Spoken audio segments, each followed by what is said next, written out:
Bonjour à tous et bienvenue à cette édition d'information orientée Afrique. Et tout de suite, nous commençons en bref et en images avec la politique. Au Niger, les opérations de vote pour la présidentielle se sont achevées hier soir suite à la prorogation faite dans les villes n'ayant pas reçu le matériel électoral dimanche. Selon les autorités, les résultats devraient être annoncés dans les 5 jours suivant le scrutin. Quelques 7,5 millions de Nigériens étaient appelés à choisir entre 15 candidats pour présider ce pays de 18 millions d'habitants. Surnommé le Lion, le président Issoufou a prédit une victoire par un coup KO dès le premier tour face à une opposition divisée, mais qui a promis de s'unir au second tour. L'Union européenne n'enverra pas d'observateurs au Congo-Brazzaville pour les élections prévues le 20 mars prochain. Selon cette institution, les conditions ne sont pas réunies pour le bon déroulement démocratique du scrutin. Eva Mbala s'en fait l'écho. L'Union européenne n'enverra pas d'observateurs aux élections présidentielles du Congo-Brazzaville prévues le 20 mars prochain. D'après le porte-parole de l'Union européenne, la réforme de la loi électorale du 23 janvier ne permet pas d'assurer le caractère démocratique, inclusif et transparent de l'élection. La Commission électorale nationale et indépendante n'est pas assez indépendante au regard de la nomination par le chef de l'État du président de la dite commission. Selon l'Union européenne, cette nomination aurait dû faire l'objet d'un consensus entre tous les partis. Ajoutez à cela, l'administration est surreprésentée dans la commission. La qualité du fichier électoral qui risque d'affecter la crédibilité du vote ferait état d'un gonflement du dit fichier dans certaines régions où de nombreux écarts importants ont été constatés entre le nombre d'inscrits sur les listes et les chiffres de la population en âge de voter. Le porte-parole du gouvernement et ministre de l'Information, Thierry Mungala, rejette la problématique de fraude au niveau du fichier électoral. Il a affirmé que toutes les parties présentes ont appelé leurs électeurs potentiels à s'inscrire massivement sur les listes électorales, ce qui a abouti à l'inscription d'à peu près 70 à 80 000 Congolais supplémentaires. Thierry Mungala prend acte du refus de l'Union européenne et estime que l'institution n'a pas le droit de juger de la qualité du processus qui va aboutir à l'élection du président de la République ce 20 mars. Il a affirmé que toutes les parties présentes ont appelé leurs électeurs potentiels à s'inscrire massivement sur les listes électorales, ce qui a abouti à l'inscription d'à peu près 70 à 80 000 Congolais supplémentaires. Thierry Mungala prend acte du refus de l'Union européenne et estime que l'institution n'a pas le droit de juger de la qualité du processus qui va aboutir à l'élection du président de la République ce 20 mars. Juste à côté, en République démocratique du Congo, réunion à Kinshasa entre la CENI, Commission électorale nationale indépendante, et la dynamique de l'opposition. Au menu de leurs échanges, la faisabilité de la présidentielle en RDC en cette année 2016. L'instance de régulation des élections au pays de Joseph Kabila a profité pour évoquer les difficultés auxquelles elle est confrontée. Les précisions dans ce reportage signé Dina Kousso. Il faut lever toute zone d'ombre à l'approche de l'élection présidentielle en République démocratique du Congo. C'est en substance l'une des raisons qui a réuni autour d'une table l'opposition congolaise représentée par la dynamique de l'opposition et la Commission électorale nationale indépendante. Objectif, examiner les contours de l'élection présidentielle pour cette année 2016. Occasion toute faite pour l'autorité en charge des élections en République démocratique du Congo d'exprimer à cette plateforme de l'opposition congolaise les écueils face auxquels elle doit faire face alors que les scrutins approchent à grands pas. Pour la dynamique de l'opposition, il faut donner la priorité à l'élection présidentielle qui est très importante et constitutionnelle. Elle doit donc se tenir dans des délais respectables prévus par la norme suprême.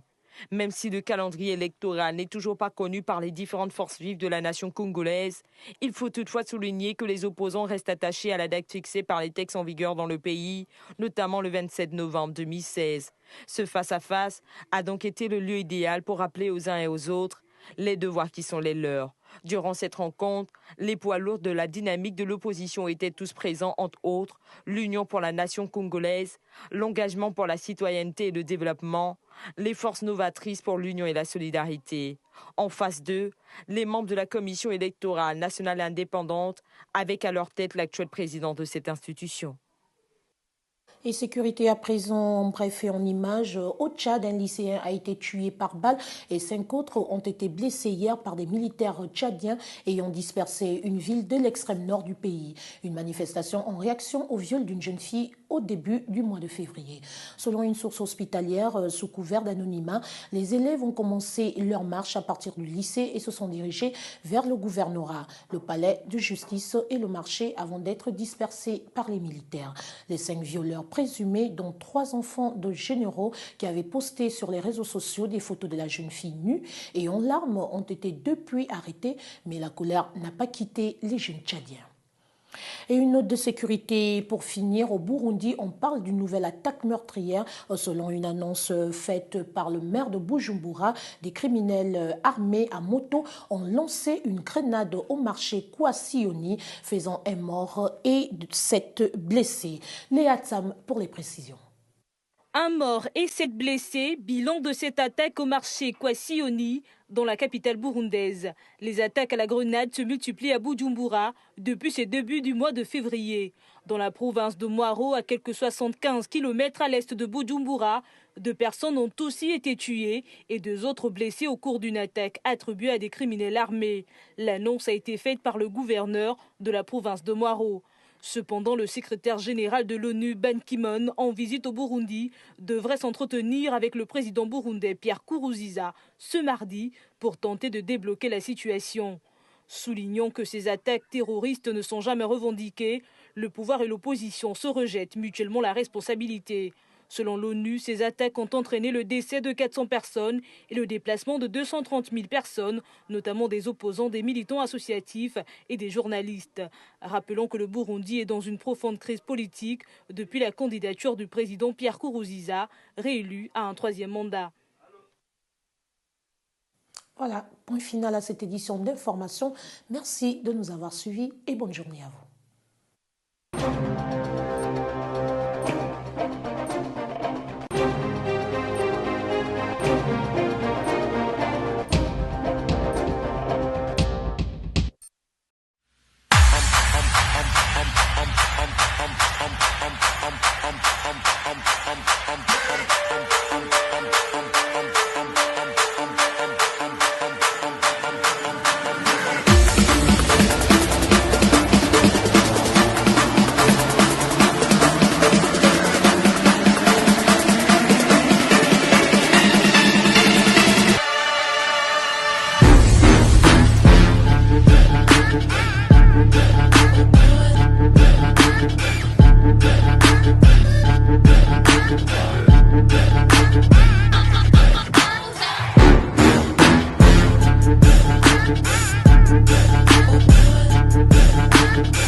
Voilà, madame, monsieur, c'est la fin de cette édition de l'information extrêmement décontractée.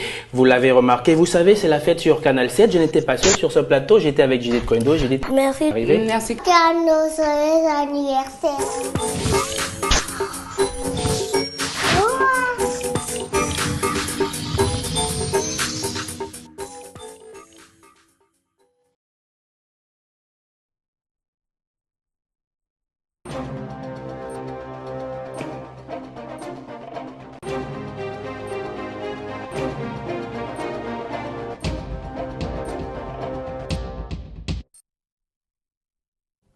Bonsoir et bienvenue à votre deuxième et dernier flash spécial Gabon du soir.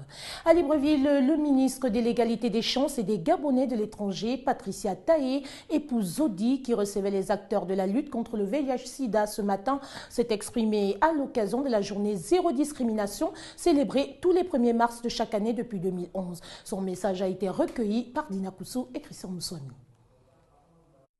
Placée sous le thème « Distinguez-vous », la journée Zéro Discrimination commémorée ce mardi a été l'occasion pour le premier responsable du ministère de l'Égalité des chances et des Gabonais de l'étranger de revenir sur l'objectif que poursuit cet événement. Cette journée célébrée chaque 1er mars depuis 2011 est un moyen de conscientisation, aussi bien pour des personnes infectées et affectées que pour l'ensemble des acteurs publics et privés qui contribuent à réduire la propagation de cette pandémie à travers le monde en général et le Gabon en particulier. Cette célébration est en droite ligne avec le combat impulsé par le coup présidentiel dans un pays où la discrimination à l'endroit des malades est perceptible. Je tiens à saluer les multiples initiatives de la Première Dame, Mme Sylvia Bongo Ondimba, pour le combat qu'elle ne cesse de mener à travers sa fondation en renforçant la sensibilisation et l'accompagnement de cette catégorie vulnérable.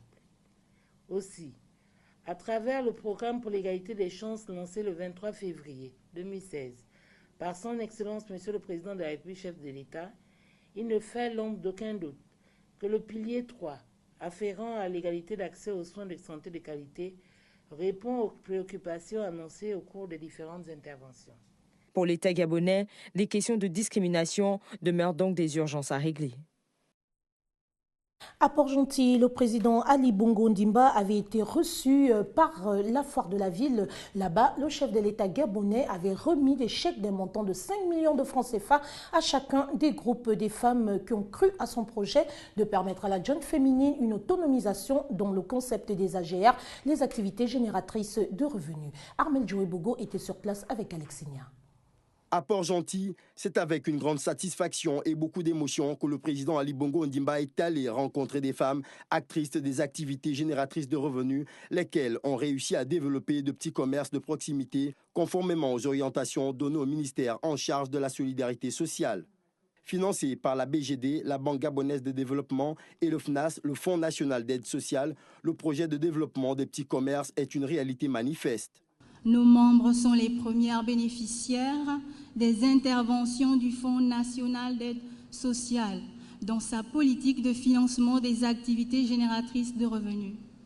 Monsieur le Président de la République, permettez-moi, au nom des jeunes filles mères de la commune de Port-Gentil, de vous exprimer notre confiance en votre illustre personnalité. Pourquoi ? Parce que nous sommes convaincus que vous êtes un homme qui traduit sa parole en actes.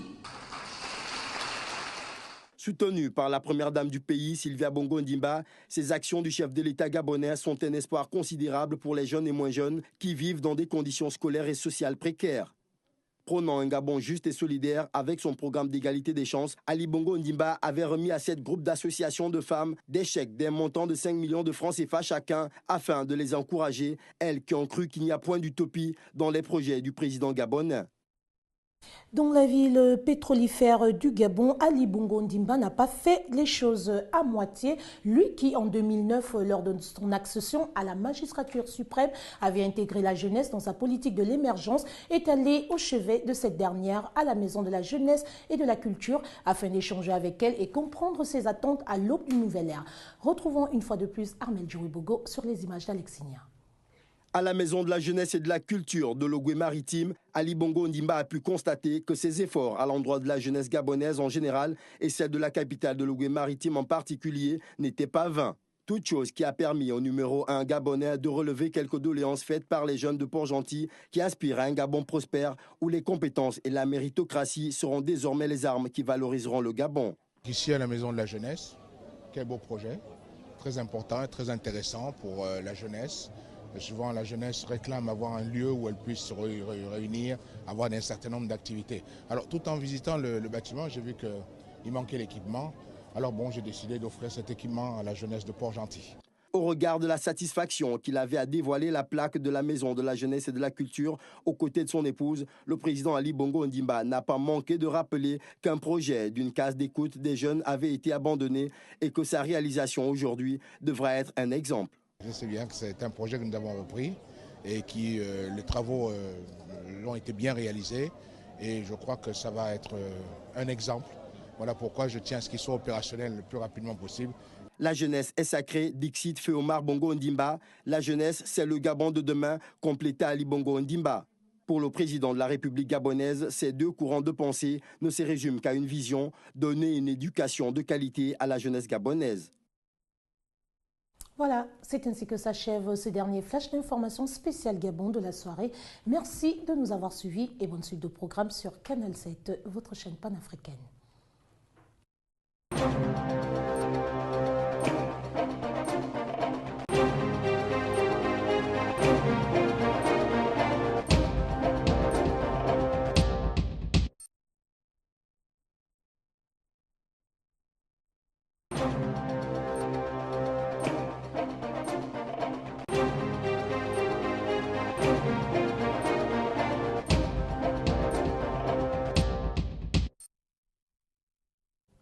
Bonsoir et bienvenue à votre deuxième et dernier flash spécial Gabon du soir. À Libreville, le ministre de l'Égalité des chances et des Gabonais de l'étranger, Patricia Taye, épouse Zodi, qui recevait les acteurs de la lutte contre le VIH-Sida ce matin, s'est exprimée à l'occasion de la journée Zéro Discrimination, célébrée tous les 1er mars de chaque année depuis 2011. Son message a été recueilli par Dina Koussou et Christian Moussouami. Placée sous le thème « Distinguez-vous », la journée Zéro Discrimination commémorée ce mardi a été l'occasion pour le premier responsable du ministère de l'Égalité des chances et des Gabonais de l'étranger de revenir sur l'objectif que poursuit cet événement. Cette journée célébrée chaque 1er mars depuis 2011 est un moyen de conscientisation, aussi bien pour des personnes infectées et affectées que pour l'ensemble des acteurs publics et privés qui contribuent à réduire la propagation de cette pandémie à travers le monde en général et le Gabon en particulier. Cette célébration est en droite ligne avec le combat impulsé par le coup présidentiel dans un pays où la discrimination à l'endroit des malades est perceptible. Je tiens à saluer les multiples initiatives de la Première Dame, Mme Sylvia Bongo Ondimba, pour le combat qu'elle ne cesse de mener à travers sa fondation en renforçant la sensibilisation et l'accompagnement de cette catégorie vulnérable. Aussi, à travers le programme pour l'égalité des chances lancé le 23 février 2016 par son Excellence Monsieur le Président de la République, chef de l'État, il ne fait l'ombre d'aucun doute que le pilier 3, afférent à l'égalité d'accès aux soins de santé de qualité, répond aux préoccupations annoncées au cours des différentes interventions. Pour l'État gabonais, les questions de discrimination demeurent donc des urgences à régler. À Port-Gentil, le président Ali Bongo Ondimba avait été reçu par la foire de la ville. Là-bas, le chef de l'État gabonais avait remis des chèques d'un montant de 5 millions de francs CFA à chacun des groupes des femmes qui ont cru à son projet de permettre à la jeune féminine une autonomisation dont le concept des AGR, les activités génératrices de revenus. Armel Joé-Bogo était sur place avec Alexinia. À Port-Gentil, c'est avec une grande satisfaction et beaucoup d'émotion que le président Ali Bongo Ondimba est allé rencontrer des femmes actrices des activités génératrices de revenus, lesquelles ont réussi à développer de petits commerces de proximité conformément aux orientations données au ministère en charge de la solidarité sociale. Financé par la BGD, la Banque gabonaise de développement, et le FNAS, le Fonds national d'aide sociale, le projet de développement des petits commerces est une réalité manifeste. Nos membres sont les premières bénéficiaires des interventions du Fonds national d'aide sociale dans sa politique de financement des activités génératrices de revenus. Monsieur le Président de la République, permettez-moi, au nom des jeunes filles mères de la commune de Port-Gentil, de vous exprimer notre confiance en votre illustre personnalité. Pourquoi ? Parce que nous sommes convaincus que vous êtes un homme qui traduit sa parole en actes.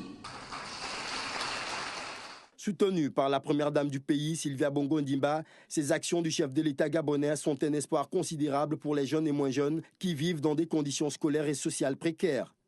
Prônant un Gabon juste et solidaire avec son programme d'égalité des chances, Ali Bongo Ondimba avait remis à 7 groupes d'associations de femmes des chèques d'un montant de 5 millions de francs CFA chacun afin de les encourager, elles qui ont cru qu'il n'y a point d'utopie dans les projets du président gabonais. Dans la ville pétrolifère du Gabon, Ali Bongo Ondimba n'a pas fait les choses à moitié. Lui qui, en 2009, lors de son accession à la magistrature suprême, avait intégré la jeunesse dans sa politique de l'émergence, est allé au chevet de cette dernière à la Maison de la Jeunesse et de la Culture afin d'échanger avec elle et comprendre ses attentes à l'aube d'une nouvelle ère. Retrouvons une fois de plus Armel Djouibogo sur les images d'Alexinia. À la Maison de la Jeunesse et de la Culture de Logoué-Maritime, Ali Bongo Ondimba a pu constater que ses efforts à l'endroit de la jeunesse gabonaise en général et celle de la capitale de Logoué-Maritime en particulier n'étaient pas vains. Toute chose qui a permis au numéro 1 gabonais de relever quelques doléances faites par les jeunes de Port-Gentil qui aspirent à un Gabon prospère où les compétences et la méritocratie seront désormais les armes qui valoriseront le Gabon. Ici à la Maison de la Jeunesse, quel beau projet, très important et très intéressant pour la jeunesse. Souvent, la jeunesse réclame avoir un lieu où elle puisse se réunir, avoir un certain nombre d'activités. Alors, tout en visitant le bâtiment, j'ai vu qu'il manquait l'équipement. Alors bon, j'ai décidé d'offrir cet équipement à la jeunesse de Port-Gentil. Au regard de la satisfaction qu'il avait à dévoiler la plaque de la Maison de la Jeunesse et de la Culture aux côtés de son épouse, le président Ali Bongo Ondimba n'a pas manqué de rappeler qu'un projet d'une case d'écoute des jeunes avait été abandonné et que sa réalisation aujourd'hui devrait être un exemple. Je sais bien que c'est un projet que nous avons repris et qui les travaux ont été bien réalisés et je crois que ça va être un exemple. Voilà pourquoi je tiens à ce qu'il soit opérationnel le plus rapidement possible. La jeunesse est sacrée, dixit Feu Omar Bongo Ondimba. La jeunesse, c'est le Gabon de demain, compléta Ali Bongo Ondimba. Pour le président de la République gabonaise, ces deux courants de pensée ne se résument qu'à une vision, donner une éducation de qualité à la jeunesse gabonaise. Voilà, c'est ainsi que s'achève ce dernier flash d'information spécial Gabon de la soirée. Merci de nous avoir suivis et bonne suite de programme sur Canal 7, votre chaîne panafricaine.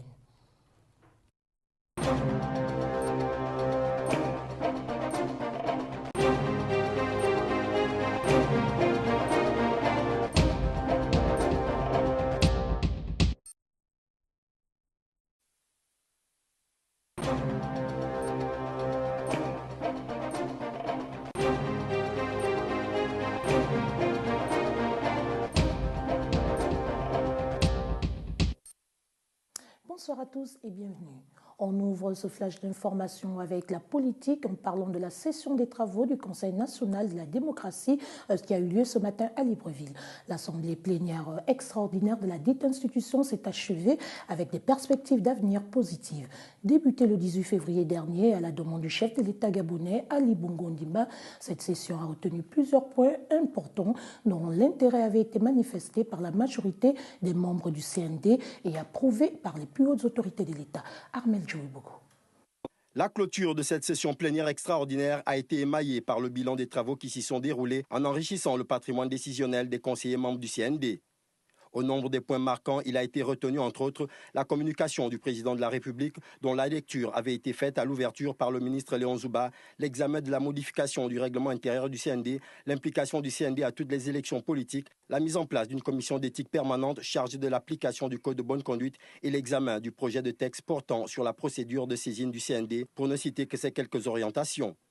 Au total, ce sont 9 points qui ont été relevés, lesquels devront contribuer à l'amélioration de la gouvernance du Conseil national de la démocratie ainsi qu'à la modernisation du processus électoral au Gabon. Le président du CND, Maître Séraphin Dao, n'a pas manqué de féliciter l'ensemble des conseillers membres pour avoir usé d'abnégation et d'engagement en assumant leurs charges. Au moment où le Gabon va se préparer à une première élection avec le président Ali Bongo Ondimba comme chef d'État, le message que ce dernier a fait parvenir au CND doit amener tous les acteurs de la société à prendre conscience de son importance. À ce titre, le CND a pris acte de cette communication en ce sens que, d'une part, le chef de l'exécutif gabonais a fait état de cette recommandation issue des dernières assises de l'institution et d'autre part, l'accord d'Ali Bongo Ondimba pour un dialogue national non seulement politique, mais également civil, social, culturel, intergénérationnel, militant au nom des partis politiques ou des associations. Toutefois, ce dialogue global aura lieu en son temps au sein du CND qui prendra le temps de le préparer sans précipitation, la compétence institutionnelle lui étant désormais reconnue. De la politique à la société, dans le cadre de ses activités, la plateforme Génération Ali Bongo Ondimba a organisé le week-end dernier, et c'est là dans le 2e arrondissement à Libreville, une manifestation en présence de son président d'honneur Mathias Otunga Osibanjo, y compris plusieurs cadres et responsables du Parti démocratique gabonais. Abdelaziz Maïga sur les images d'Alexinia. Le mouvement Génération Ali Bongo Ondimba a mobilisé dans le 2e arrondissement de Libreville des militants et des sympathisants. Objectif de cet événement, appel à la candidature du chef de l'exécutif Ali Bongo Ondimba. Au cours de la manifestation, la présidente du mouvement Ali Bongo Ondimba n'a pas manqué d'une part de remercier le chef de l'État pour son action en faveur de la femme gabonaise et d'autre part de lancer un appel à la candidature. Aujourd'hui, nous tenons, nous les femmes, à témoigner notre gratitude et notre satisfaction quant à la promotion de la femme gabonaise au cours du présent magistère de son Excellence Ali Bongo Ondimba. Pour le président d'honneur Mathias Otunga Osibanjo, il était important de revenir sur le discours de Jean Ping lors de son passage à ce même endroit. Le ministre d'État Ping dit qu'il doit réagir lorsque la trajectoire de notre marche vers le progrès est menacée. Et que c'est pour ça qu'il agit. Il pense que la trajectoire de notre marche vers le progrès est menacée. Après la convention citoyenne organisée par l'opposition gabonaise, le mouvement Ali Bongo Ondimba a eu l'occasion de répondre aux propos tenus par le candidat Jean Ping, sans oublier de réaffirmer leur soutien à leur candidat.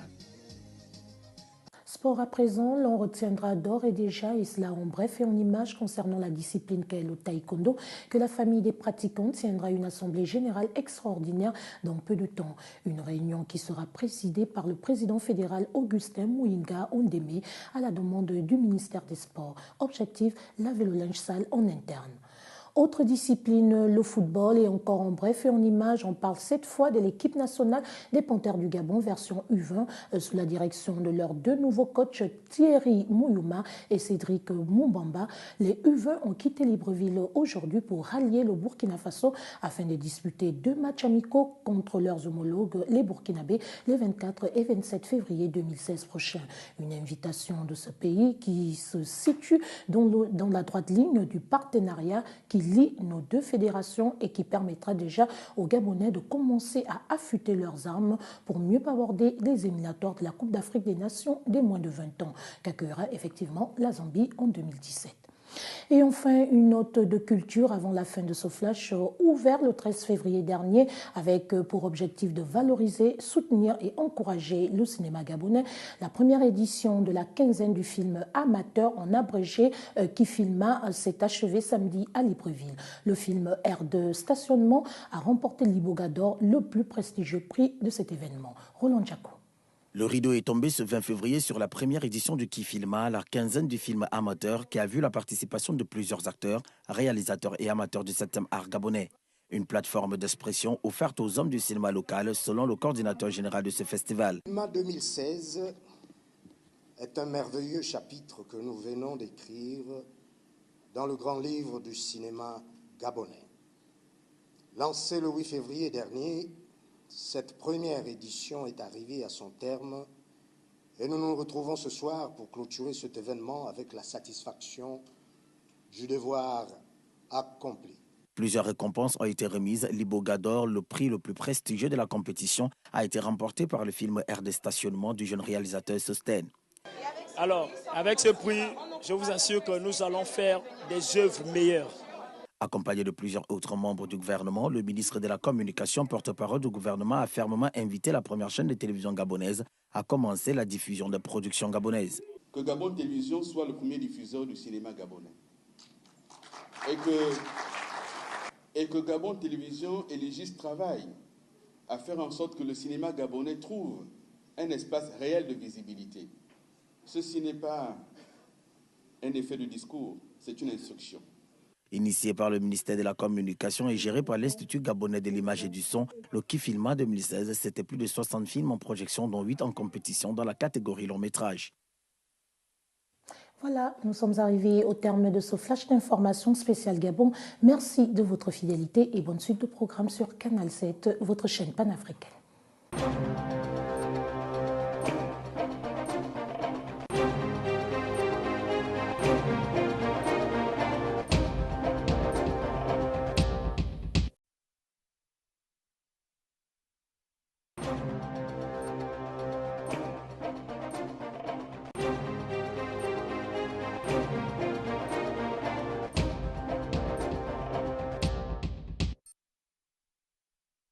Bonjour et bienvenue à ce flash d'information matinale.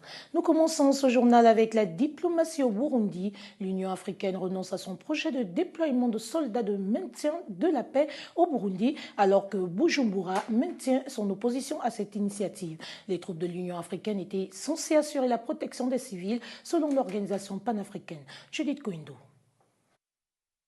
L'Union africaine n'enverra pas de soldats au Burundi, selon une déclaration d'un porte-parole de l'organisation panafricaine.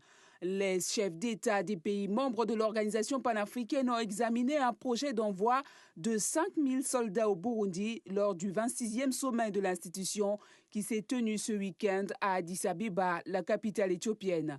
Ibrahima Fall, le représentant de l'organisation continentale dans la région des Grands Lacs, a précisé que l'Union africaine n'a jamais eu l'intention d'envoyer des soldats au Burundi sans le consentement de ce pays. Rappelons que le 17 décembre 2015, l'Union africaine avait voté le principe de l'envoi de la mission africaine de prévention et de protection au Burundi, composée de 5000 hommes. Mais les autorités burundaises ont depuis plusieurs mois déclaré qu'elles allaient considérer l'envoi de soldats de l'Union africaine dans leur territoire comme une agression du pays. Selon l'organisation panafricaine, les troupes de l'Union africaine devaient assurer la protection des civils, mais si Bujumbura maintient son opposition à cette initiative, elle renoncera à ce projet de déploiement de soldats de maintien de la paix dans la région des Grands Lacs, soulignant que les violences consécutives à la candidature de Pierre Nkurunziza à un troisième mandat ont déjà causé la mort des centaines de personnes.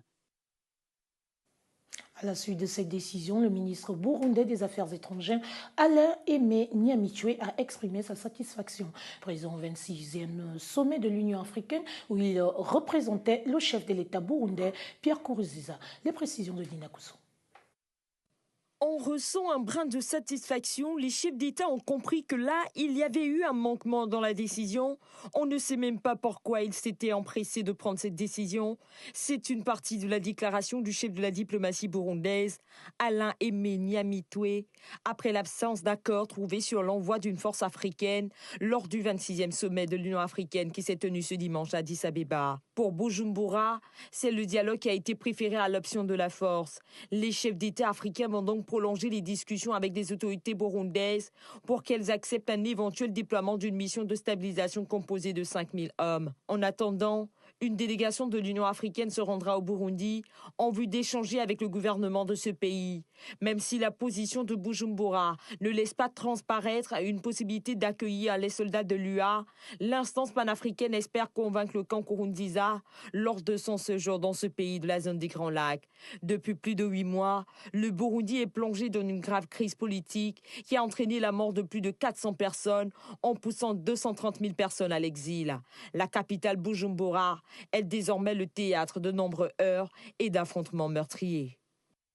De la diplomatie à la politique, d'abord en bref et en image au Bénin, le Premier ministre béninois Lionel Zinsou, candidat du parti au pouvoir à l'élection présidentielle du 28 février, a été adoubé samedi par le principal parti de l'opposition, le Parti du Renouveau démocratique, à l'issue de son congrès extraordinaire à Porto Novo. Présent lors de cette cérémonie d'investiture, Lionel Zinsou a accepté d'être le candidat de l'unité nationale et s'est engagé à bâtir un Bénin de justice et de paix. L'élection présidentielle béninoise mettra en lice un total de 36 candidats dont les dossiers ont été validés samedi par la Cour constitutionnelle. Au Gabon, dans le cadre des fêtes de fin d'année, le député du premier siège au 3e arrondissement de la commune de Libreville, Vincent de Paul Ngodjo, a partagé un repas avec les membres et sympathisants de sa circonscription politique. Reportage. Les fédérations PDG du premier siège du 3e arrondissement et les fédéraux se sont réunis pour célébrer la nouvelle année. Militants et sympathisants ont été conviés à cette rencontre amicale et familiale par la hiérarchie du parti dans cette circonscription. Vincent de Paul Ngudjo a profité de la circonstance pour souhaiter non seulement ses vœux les meilleurs aux fidèles qui ont partagé avec lui les actions au cours de l'année précédente, mais également sensibiliser et encourager ces derniers à poursuivre sur cette dynamique agissante. C'était une manière de me retrouver aujourd'hui au plein cœur d'Akébé avec l'ensemble des différents responsables des 3 fédérations de mon siège afin de leur gratifier toute mon attention pour tout le travail accompli tout au long de l'année 2015 et de leur présenter également des vœux de santé à l'ensemble de tous ces militants. Le député PDG s'est employé à rassurer les camarades et prodiguer des conseils qu'il espère voir être mis en exécution par son état-major au moment opportun. Je peux vous garantir que l'ensemble des militants gérant les structures de base du premier siège sont mobilisés, sont prêtes afin d'aborder sereinement, avec confiance, les prochaines échéances à venir. Vincent de Paul Ngudjo est fort attaché à ses retrouvailles traditionnelles avec les populations de sa circonscription politique. Des retrouvailles nécessaires au début d'une année charnière.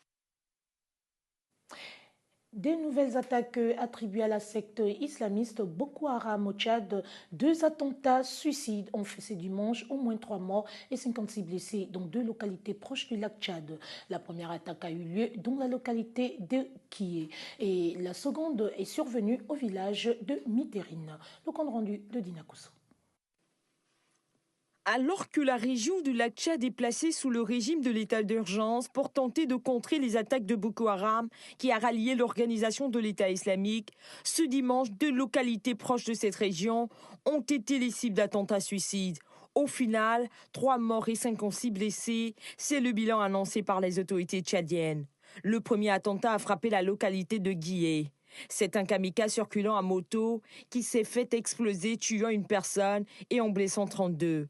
Tandis que la deuxième attaque suicide, qui a fait 2 morts et 24 blessés, est intervenue dans le village de Miterine. Ces attaques sont de plus en plus souvent perpétrées par des adolescents ou des femmes.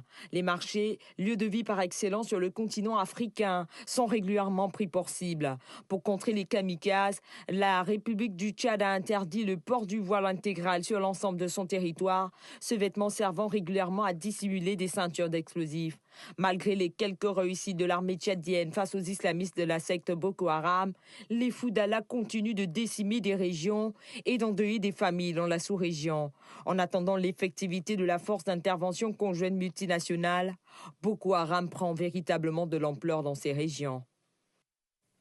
Fin de ce premier flash d'information. Merci de votre fidélité et bonne suite de programme sur Canal 7, votre chaîne panafricaine.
Voilà, madame, monsieur, c'est la fin de cette édition de l'information extrêmement décontractée.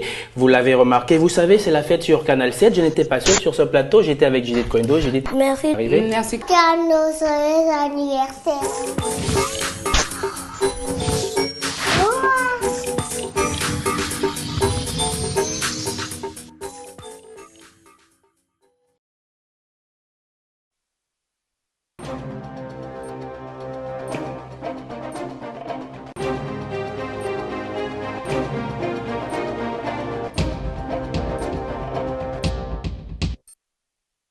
Bonjour à tous et bienvenue à cette édition d'information orientée Afrique. Et tout de suite, nous commençons en bref et en images avec la politique. Au Niger, les opérations de vote pour la présidentielle se sont achevées hier soir suite à la prorogation faite dans les villes n'ayant pas reçu le matériel électoral dimanche. Selon les autorités, les résultats devraient être annoncés dans les 5 jours suivant le scrutin. Quelques 7,5 millions de Nigériens étaient appelés à choisir entre 15 candidats pour présider ce pays de 18 millions d'habitants. Surnommé le Lion, le président Issoufou a prédit une victoire par un coup KO dès le premier tour face à une opposition divisée, mais qui a promis de s'unir au second tour. L'Union européenne n'enverra pas d'observateurs au Congo-Brazzaville pour les élections prévues le 20 mars prochain. Selon cette institution, les conditions ne sont pas réunies pour le bon déroulement démocratique du scrutin. Eva Mbala s'en fait l'écho. L'Union européenne n'enverra pas d'observateurs aux élections présidentielles du Congo-Brazzaville prévues le 20 mars prochain. D'après le porte-parole de l'Union européenne, la réforme de la loi électorale du 23 janvier ne permet pas d'assurer le caractère démocratique, inclusif et transparent de l'élection. La Commission électorale nationale et indépendante n'est pas assez indépendante au regard de la nomination par le chef de l'État du président de la dite commission. Selon l'Union européenne, cette nomination aurait dû faire l'objet d'un consensus entre tous les partis. Ajoutez à cela, l'administration est surreprésentée dans la commission. La qualité du fichier électoral qui risque d'affecter la crédibilité du vote ferait état d'un gonflement du dit fichier dans certaines régions où de nombreux écarts importants ont été constatés entre le nombre d'inscrits sur les listes et les chiffres de la population en âge de voter. Le porte-parole du gouvernement et ministre de l'Information, Thierry Mungala, rejette la problématique de fraude au niveau du fichier électoral. Il a affirmé que toutes les parties présentes ont appelé leurs électeurs potentiels à s'inscrire massivement sur les listes électorales, ce qui a abouti à l'inscription d'à peu près 70 à 80 000 Congolais supplémentaires. Thierry Mungala prend acte du refus de l'Union européenne et estime que l'institution n'a pas le droit de juger de la qualité du processus qui va aboutir à l'élection du président de la République ce 20 mars.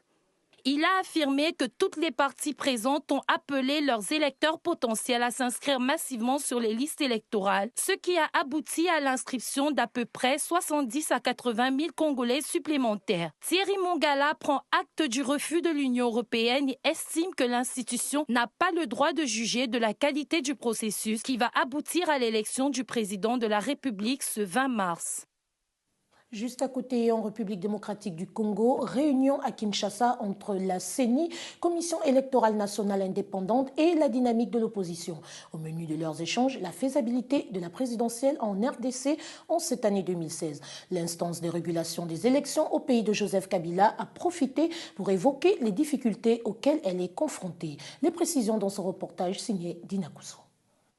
Il faut lever toute zone d'ombre à l'approche de l'élection présidentielle en République démocratique du Congo. C'est en substance l'une des raisons qui a réuni autour d'une table l'opposition congolaise représentée par la dynamique de l'opposition et la Commission électorale nationale indépendante. Objectif, examiner les contours de l'élection présidentielle pour cette année 2016.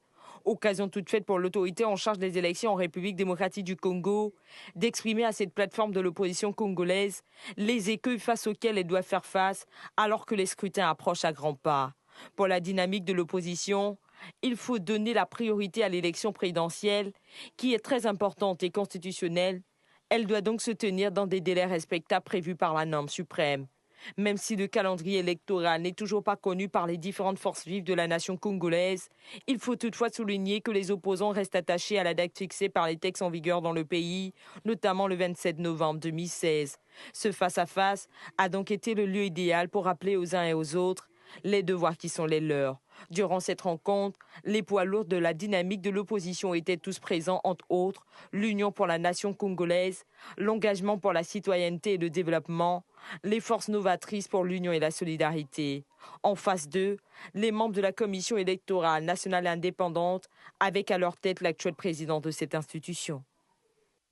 Et sécurité à présent, bref et en images, au Tchad, un lycéen a été tué par balle et 5 autres ont été blessés hier par des militaires tchadiens ayant dispersé une ville de l'extrême nord du pays. Une manifestation en réaction au viol d'une jeune fille au début du mois de février. Selon une source hospitalière, sous couvert d'anonymat, les élèves ont commencé leur marche à partir du lycée et se sont dirigés vers le gouvernorat, le palais de justice et le marché avant d'être dispersés par les militaires. Les 5 violeurs présumés, dont 3 enfants de généraux qui avaient posté sur les réseaux sociaux des photos de la jeune fille nue et en larmes, ont été depuis arrêtés, mais la colère n'a pas quitté les jeunes tchadiens. Et une note de sécurité pour finir. Au Burundi, on parle d'une nouvelle attaque meurtrière. Selon une annonce faite par le maire de Bujumbura, des criminels armés à moto ont lancé une grenade au marché Kwasioni, faisant un mort et 7 blessés. Léa Tsam pour les précisions. Un mort et 7 blessés, bilan de cette attaque au marché Kwasioni, dans la capitale burundaise. Les attaques à la grenade se multiplient à Bujumbura depuis ses débuts du mois de février. Dans la province de Mwaro, à quelques 75 km à l'est de Bujumbura, 2 personnes ont aussi été tuées et 2 autres blessées au cours d'une attaque attribuée à des criminels armés. L'annonce a été faite par le gouverneur de la province de Mwaro. Cependant, le secrétaire général de l'ONU, Ban Ki-moon, en visite au Burundi, devrait s'entretenir avec le président burundais Pierre Nkurunziza ce mardi pour tenter de débloquer la situation. Soulignons que ces attaques terroristes ne sont jamais revendiquées, le pouvoir et l'opposition se rejettent mutuellement la responsabilité. Selon l'ONU, ces attaques ont entraîné le décès de 400 personnes et le déplacement de 230 000 personnes, notamment des opposants, des militants associatifs et des journalistes. Rappelons que le Burundi est dans une profonde crise politique depuis la candidature du président Pierre Nkurunziza, réélu à un 3e mandat. Voilà, point final à cette édition d'information. Merci de nous avoir suivis et bonne journée à vous.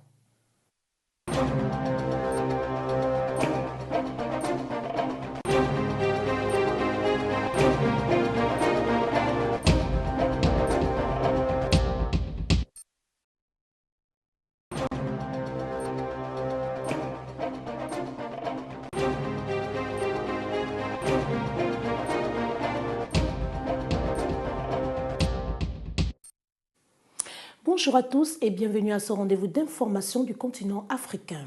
Nous commençons ce flash d'information en revenant sur la situation politique en bref et en image au Burundi.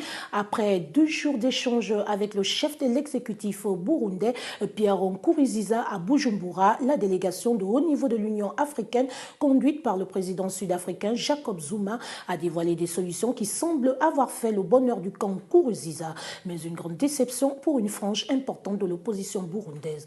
Pour ses opposants, les chefs d'État sont venus conforter le président Nkurunziza. Sur la question du déploiement des 5 000 hommes de l'UA, il propose à l'Union africaine de porter à 100 le nombre de ses observateurs des droits de l'homme ainsi que pour les experts militants non armée. Un autre sujet sur lequel la délégation était attendue, celui de la relance d'un processus de dialogue au point mort. La délégation de haut niveau a certes appelé le médiateur ougandais à organiser le plus vite possible un dialogue exclusif, mais elle précise que ce sera avec les acteurs importants de la crise. Et toujours en bref et en images, mais cette fois à Dakar au Sénégal, un rassemblement des partisans du non au référendum du 20 mars prochain a été interdit par les autorités sénégalaises. Cette manifestation était organisée par la coalition Djoubonti Sénégal, en langue wolof, redresser le Sénégal. Une coalition proche du Parti démocratique sénégalais, en abrégé PDS, parti d'opposition qui rejette le projet de réforme de la Constitution. Selon le préfet de Dakar, cette manifestation avait des risques d'entrave à la libre circulation des personnes et des biens, des risques avérés d'infiltration par des individus mal intentionnés et des risques de troubles à l'ordre public. Un avis infirmé par le secrétaire général de coalition Djoubonti Sénégal.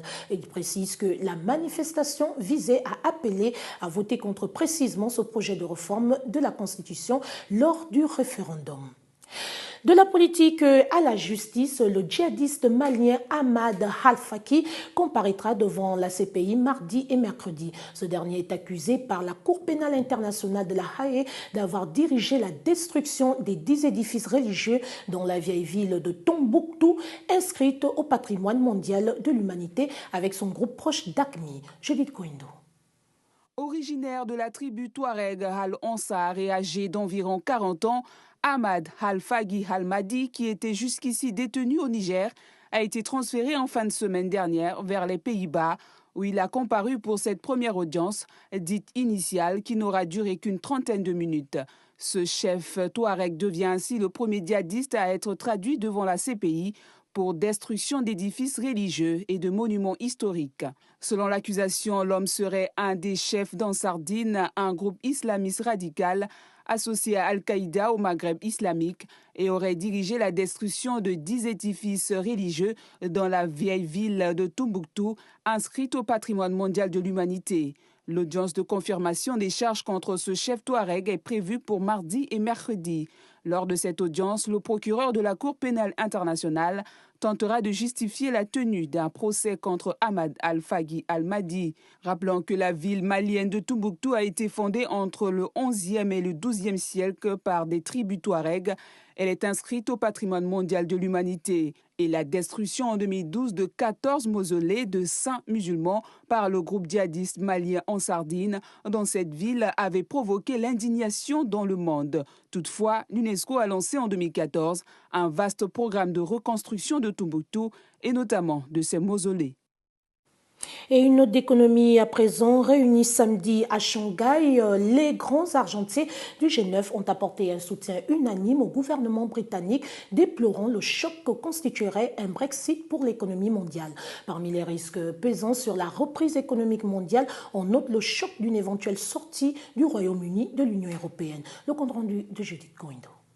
Ils sont désormais déterminés à combattre avec fermeté le financement du terrorisme. Le communiqué publié à l'issue de la réunion des ministres des Finances du G20 révèle que ces derniers vont redoubler d'efforts pour accroître leur coopération et leurs échanges d'informations. Le ministre français des Finances, Michel Sapin, a rappelé qu'il y a urgence à agir. Chaque minute perdue, chaque jour perdu, ce sont des minutes ou des jours qui peuvent être utilisés pour fomenter, préparer et éventuellement mettre en œuvre des attentats. Il y a donc vraiment une nécessité d'agir de manière extrêmement urgente. Nous avons senti une très grande convergence, non seulement dans la volonté de mettre en œuvre, mais aussi dans les modalités de mise en œuvre et dans cette nécessité d'aller très vite. Ces déclarations du G20, qui ne sont toutefois pas assorties d'engagements précis, interviennent alors que le GAFI a récemment pointé une trop grande lenteur de l'action internationale, malgré les progrès. Les grands argentiers des 20 plus grandes puissances mondiales appellent en outre tous les pays à se joindre à eux dans ces efforts, notamment via une mise en œuvre rapide des normes du GAFI, le groupe d'action financière sur le blanchiment des capitaux.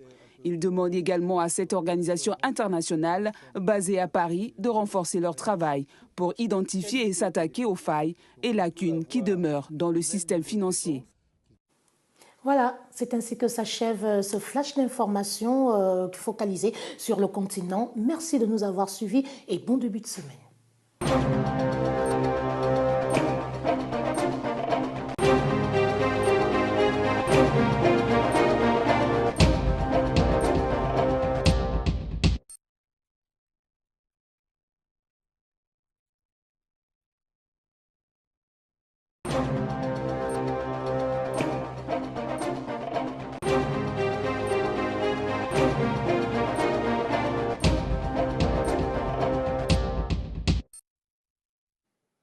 Bonjour à tous et bienvenue à cette édition d'information orientée Afrique. Et on ouvre ce journal en bref et en image avec le Burundi. L'opposition burundaise s'est dit déçue vendredi par le contenu de ces échanges la veille avec une délégation de chefs d'État africains venus pour lancer un dialogue de sortie de crise au Burundi.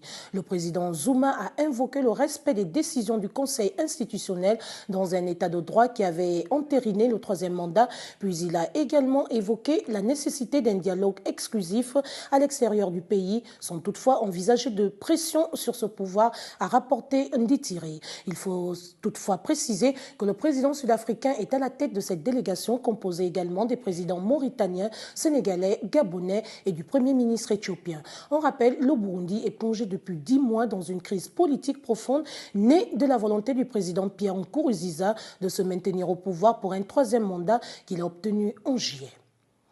Nous restons toujours au Burundi et revenons sur cette mission composée de 5 chefs d'État africains choisis par l'Union africaine. Ils sont arrivés jeudi à Bujumbura. L'objectif visé de cette visite consistait à convaincre le président Nkurunziza d'accepter le dialogue avec l'ensemble de l'opposition. Blanche Midgar. La mission conduite par le président Jacob Zuma d'Afrique du Sud est arrivée ce jeudi à Bujumbura. Elle comprend les chefs d'État Macky Sall du Sénégal, Ali Bongo du Gabon, Mohamed Ould Abdelaziz de la Mauritanie et le Premier ministre éthiopien Haïlé Mariam Desalegn. Cette visite intervient quelques jours après celle effectuée par le secrétaire général de l'ONU Ban Ki-moon au Burundi. Un supplément des efforts internationaux déjà consentis pour mettre fin à 10 mois de tourmente meurtrière dans le pays. Les discussions entre la mission de l'UA et le gouvernement burundais tourneront donc autour de la reprise d'un dialogue inclusif, a déclaré sous anonymat un des diplomates africains à Bujumbura, en ajoutant cependant que la question du déploiement d'une force militaire de paix au Burundi n'était pas à l'ordre du jour. Un porte-parole du gouvernement burundais a affirmé que la visite de la délégation de l'UA venait certifier de la paix et de la sécurité qui règnent dans le pays et que les casques bleus ne sont donc pas nécessaires. Cependant, selon certaines informations, le président Zuma serait arrivé avec une garde personnelle de plus de 50 soldats et au moins 6 camions montés de canons de l'armée pour 10 minutes de trajet dans le centre-ville de Bujumbura. Direction la France, l'ONG Greenpeace a publié un rapport intitulé « Menace sur la forêt africaine ». Il pointe le risque d'une déforestation destinée à favoriser la production d'huile de palme. Dans son rapport, l'ONG vise plusieurs structures. Juliette Koindo. Une banderole géante devant le siège de Bolloré à Puteaux dans les Hauts-de-Seine, un acte posé par les militants de Greenpeace qui vise à l'interpellation du groupe français impliqué dans la production d'huile de palme et qui serait à l'origine de déforestation massive en Afrique. Occasion aussi de sensibiliser le public quant à la question de la déforestation. Le groupe Bolloré, on le connaît davantage peut-être pour ses activités dans les médias, ses activités de transport, de logistique, mais peut-être ce qu'on sait moins, c'est que le groupe Bolloré est actionnaire à hauteur de 38% au sein d'une entreprise qui s'appelle la Socfin, qui est une entreprise de production de palmiers à huile et d'EVA en Afrique et en Asie. Et qu'aujourd'hui, cette entreprise, elle possède des milliers d'hectares de plantations et qu'aujourd'hui, elle n'a aucun engagement pour protéger les forêts qui sont situées à l'intérieur de ses concessions. Cette déforestation concerne les forêts du bassin du Congo, le deuxième massif forestier du monde après l'Amazonie, réparti sur 6 pays d'Afrique centrale. Toutefois, Greenpeace demande au premier responsable du groupe d'appliquer la politique de la Socfin qui consiste à zéro déforestation.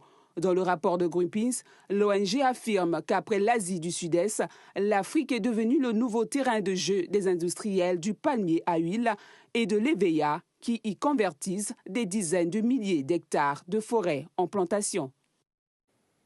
C'est plus de 30,2% d'enfants qui ne sont pas scolarisés au Soudan, d'où les parents luttent pour l'achat des fournitures scolaires et les repas d'école.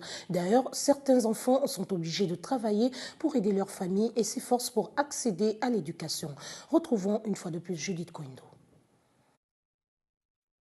Au Soudan, dans la province du Darfour-Ouest, des enfants déplacés luttent pour accéder à l'éducation. Aboubeïda Ali, l'un des 871 756 enfants du Darfour, vivent dans des camps de déplacés à la recherche d'un équilibre entre survie et études. Aboubeïda Ali n'était qu'un enfant lorsqu'une milice a attaqué son village du Darfour en 2003, assassinant son père et chassant sa famille. Ses espoirs de connaître une enfance et une éducation normale se sont alors envolés. Depuis qu'il a quitté les bancs de l'école, le jeune homme travaille dans un restaurant sur la petite place du marché, niché dans les allées sinueuses et poussiéreux du camp. Contre des tâches exténuantes, il touche un salaire quotidien de 15 000 livres soudanaises, environ 1 500 francs CFA. Ce maigre revenu lui permet de maintenir ses 4 petites sœurs dans l'une des 2 écoles primaires administrées par l'État sur le camp. Rappelons que le Darfour est miné depuis 2003 par des violences entre le gouvernement de Omar el-Béchir et des insurgés qui se sentent ethniquement marginalisés par le régime de Khartoum. Selon l'ONU, ce conflit dévastateur a fait au moins 300 000 morts et près de 2,5 millions de déplacés au Darfour. Aujourd'hui, 1,4 million d'entre eux vivent dans des camps de réfugiés, dont la moitié de mineurs qui risquent de perdre leur enfance. Toutefois, pour permettre aux enfants d'avoir accès à l'éducation, le Programme alimentaire mondial fournit une assistance à près de 600 000 enfants. Et enfin, en bref et en image, un Afghan de 5 ans, fan de Lionel Messi, qui avait provoqué l'émoi en se bricolant un maillot de son idole avec un sac plastique, a reçu jeudi 2 maillots de la star elle-même. Montaza a ému l'Argentin et la toile lorsqu'on a commencé à faire circuler des photos de lui portant fièrement un sac plastique à rayures bleues et blancs censé imiter le maillot de Messi. Son père se dit simple fermier et n'a pas les moyens de lui offrir un véritable maillot. Lionel Messi, qui est un ambassadeur de bonne volonté de l'UNICEF, est passé par cette agence des Nations Unies pour envoyer les maillots à son jeune fan. C'est ainsi que s'achève ce flash d'information. Merci de nous avoir suivis et bonne suite de programmes sur Canal 7, votre chaîne panafricaine.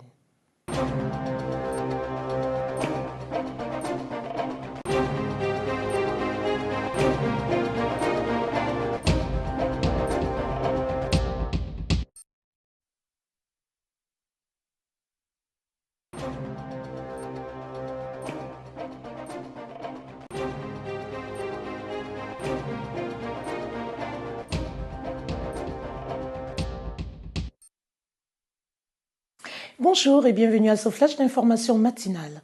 Nous commençons ce journal avec la diplomatie au Burundi. L'Union africaine renonce à son projet de déploiement de soldats de maintien de la paix au Burundi, alors que Bujumbura maintient son opposition à cette initiative. Les troupes de l'Union africaine étaient censées assurer la protection des civils selon l'organisation panafricaine. Judith Koindo. L'Union africaine n'enverra pas de soldats au Burundi, selon une déclaration d'un porte-parole de l'organisation panafricaine.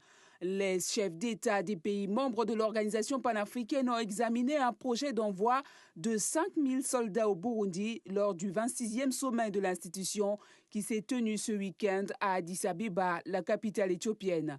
Ibrahima Fall, le représentant de l'organisation continentale dans la région des Grands Lacs, a précisé que l'Union africaine n'a jamais eu l'intention d'envoyer des soldats au Burundi sans le consentement de ce pays. Rappelons que le 17 décembre 2015, l'Union africaine avait voté le principe de l'envoi de la mission africaine de prévention et de protection au Burundi, composée de 5 000 hommes. Mais les autorités burundaises ont depuis plusieurs mois déclaré qu'elles allaient considérer l'envoi de soldats de l'Union africaine dans leur territoire comme une agression du pays. Selon l'organisation panafricaine, les troupes de l'Union africaine devaient assurer la protection des civils, mais si Bujumbura maintient son opposition à cette initiative, elle renoncera à ce projet de déploiement de soldats de maintien de la paix dans la région des Grands Lacs, soulignant que les violences consécutives à la candidature de Pierre Nkurunziza à un 3e mandat ont déjà causé la mort des centaines de personnes. À la suite de cette décision, le ministre burundais des Affaires étrangères, Alain Aimé Nyamitwe, a exprimé sa satisfaction. Présent au 26e sommet de l'Union africaine, où il représentait le chef de l'État burundais, Pierre Nkurunziza. Les précisions de Dina Kousso. On ressent un brin de satisfaction. Les chefs d'État ont compris que là, il y avait eu un manquement dans la décision. On ne sait même pas pourquoi ils s'étaient empressés de prendre cette décision. C'est une partie de la déclaration du chef de la diplomatie burundaise, Alain Aimé Nyamitwe, après l'absence d'accord trouvé sur l'envoi d'une force africaine lors du 26e sommet de l'Union africaine qui s'est tenu ce dimanche à Addis Abeba. Pour Bujumbura, c'est le dialogue qui a été préféré à l'option de la force. Les chefs d'État africains vont donc prolonger les discussions avec les autorités burundaises pour qu'elles acceptent un éventuel déploiement d'une mission de stabilisation composée de 5 000 hommes. En attendant, Une délégation de l'Union africaine se rendra au Burundi en vue d'échanger avec le gouvernement de ce pays. Même si la position de Bujumbura ne laisse pas transparaître une possibilité d'accueillir les soldats de l'UA, l'instance panafricaine espère convaincre le camp Nkurunziza lors de son séjour dans ce pays de la zone des Grands Lacs. Depuis plus de 8 mois, le Burundi est plongé dans une grave crise politique qui a entraîné la mort de plus de 400 personnes en poussant 230 000 personnes à l'exil. La capitale Bujumbura est désormais le théâtre de nombreux heurts et d'affrontements meurtriers. De la diplomatie à la politique, d'abord en bref et en image au Bénin, le Premier ministre béninois Lionel Zinsou, candidat du parti au pouvoir à l'élection présidentielle du 28 février, a été adoubé samedi par le principal parti de l'opposition, le Parti du Renouveau démocratique, à l'issue de son congrès extraordinaire à Porto Novo. Présent lors de cette cérémonie d'investiture, Lionel Zinsou a accepté d'être le candidat de l'unité nationale et s'est engagé à bâtir un Bénin de justice et de paix. L'élection présidentielle béninoise mettra en lice un total de 36 candidats dont les dossiers ont été validés samedi par la Cour constitutionnelle. Au Gabon, dans le cadre des fêtes de fin d'année, le député du premier siège au 3e arrondissement de la commune de Libreville, Vincent de Paul Ngudjo, a partagé un repas avec les membres et sympathisants de sa circonscription politique. Reportage. Les fédérations PDG du premier siège du 3e arrondissement et les fédéraux se sont réunis pour célébrer la nouvelle année. Militants et sympathisants ont été conviés à cette rencontre amicale et familiale par la hiérarchie du parti dans cette circonscription. Vincent de Paul Ngudjo a profité de la circonstance pour souhaiter non seulement ses vœux les meilleurs aux fidèles qui ont partagé avec lui les actions au cours de l'année précédente, mais également sensibiliser et encourager ces derniers à poursuivre sur cette dynamique agissante. C'était une manière de me retrouver aujourd'hui au plein cœur d'Akébé avec l'ensemble des différents responsables des 3 fédérations de mon siège afin de leur gratifier toute mon attention pour tout le travail accompli tout au long de l'année 2015 et de leur présenter également des vœux de santé à l'ensemble de tous ces militants. Le député PDG s'est employé à rassurer les camarades et prodiguer des conseils qu'il espère voir être mis en exécution par son état-major au moment opportun. Je peux vous garantir que l'ensemble des militants gérant les structures de base du premier siège sont mobilisés, sont prêtes afin d'aborder sereinement, avec confiance, les prochaines échéances à venir. Vincent de Paul Ngudjo est fort attaché à ses retrouvailles traditionnelles avec les populations de sa circonscription politique. Des retrouvailles nécessaires au début d'une année charnière. Des nouvelles attaques attribuées à la secte islamiste Boko Haram au Tchad. 2 attentats suicides ont fait ce dimanche, au moins 3 morts et 56 blessés dans 2 localités proches du lac Tchad. La première attaque a eu lieu dans la localité de Kié et la seconde est survenue au village de Miterine. Le compte rendu de Dina Kousso. Alors que la région du lac Tchad est placée sous le régime de l'état d'urgence pour tenter de contrer les attaques de Boko Haram qui a rallié l'organisation de l'État islamique, ce dimanche, 2 localités proches de cette région ont été les cibles d'attentats suicides. Au final, 3 morts et 56 blessés, c'est le bilan annoncé par les autorités tchadiennes. Le premier attentat a frappé la localité de Guié. C'est un kamikaze circulant à moto qui s'est fait exploser, tuant une personne et en blessant 32. Tandis que la deuxième attaque suicide, qui a fait 2 morts et 24 blessés, est intervenue dans le village de Miterine. Ces attaques sont de plus en plus souvent perpétrées par des adolescents ou des femmes. Les marchés, lieux de vie par excellence sur le continent africain, sont régulièrement pris pour cible. Pour contrer les kamikazes, la République du Tchad a interdit le port du voile intégral sur l'ensemble de son territoire, ce vêtement servant régulièrement à dissimuler des ceintures d'explosifs. Malgré les quelques réussites de l'armée tchadienne face aux islamistes de la secte Boko Haram, les fous d'Allah continuent de décimer des régions et d'endeuiller des familles dans la sous-région. En attendant l'effectivité de la force d'intervention conjointe multinationale, Boko Haram prend véritablement de l'ampleur dans ces régions. Fin de ce premier flash d'information. Merci de votre fidélité et bonne suite de programme sur Canal 7, votre chaîne panafricaine.